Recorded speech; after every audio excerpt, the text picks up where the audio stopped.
Well, that all started at Salishan Resort on the coast, and Nish and I were over there with Ken and Winnie, and we ended up. Ken had his briefcase out. This is before the laptop computer, so if you've seen him with your laptops, before it was a briefcase, and he had all his work stuff. And Winnie and Nisha were always complaining that Ken's not doing, anything fun. He's doing work, and so I finally.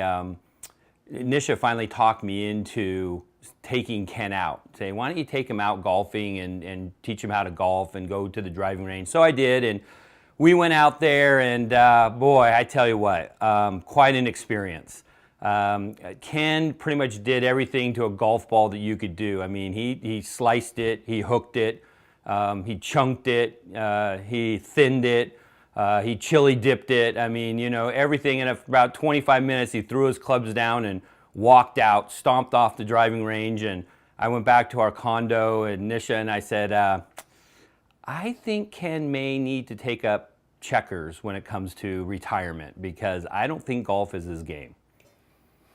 Yeah, I mean, and to Ken's credit and Winnie's credit, they stuck with it that first time. I don't think Ken picked up the club after Salishan for a couple years anyways. And then they ended up going down to the desert, and I started hearing reports from Winnie that Ken was starting to hit the golf ball and taking some lessons, and she was out, taking some lessons. So I went down there, and what I found upon my first trip to Palm Springs, that I found a lot of, I think Ken and Winnie were single-handedly propping up the entire golf instruction industry, because there must have been 20 golf instruction videos.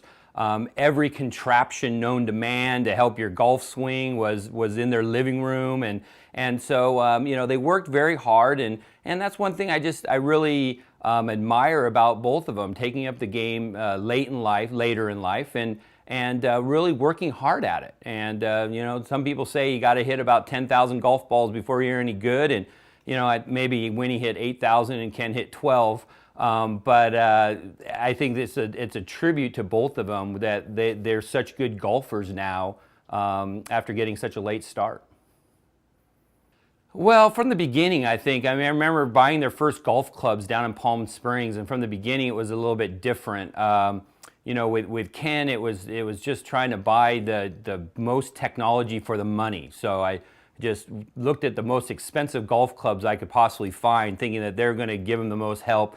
With Winnie, it was always more about style than about function. So it was the better looking golf clubs, had to deal with the color of the bag, and so Winnie's always been a little bit more about style, or Ken, it's always been a little more competitive, more about the results, and definitely, in teaching them a few things, Winnie is she can take in constructive criticism pretty well.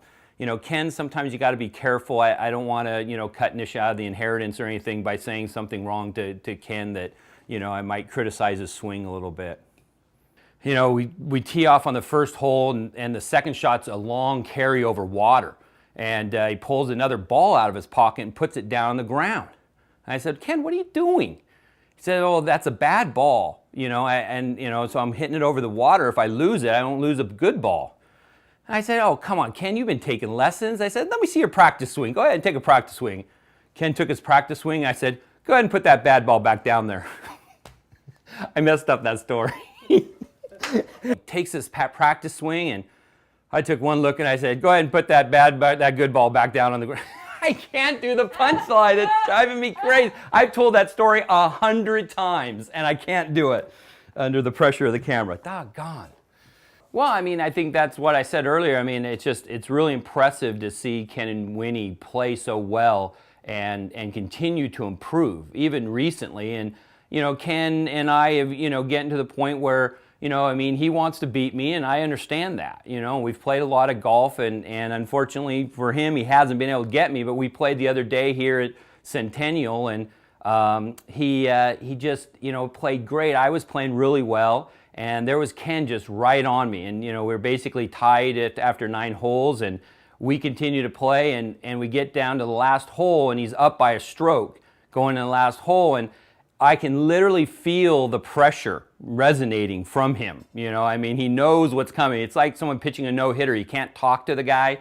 So he knows where he stands. I know where he stands, and we played the last one. Unfortunately, he just sort of lipped out a putt that would have tied me, and he could have beat me with a par, and he ended up losing by one stroke. So he shoots an 81. I shoot an 80. And I mean, I don't shoot in the 70s very often. So I mean, that shows you how far Ken has come, and he just continues to work on his game, and it's very impressive. I figure that my goal is to try to not play him very often for the next 3 or 4 years, and I can keep my undefeated streak alive. But sooner or later, he's going to get me. There's no doubt about it.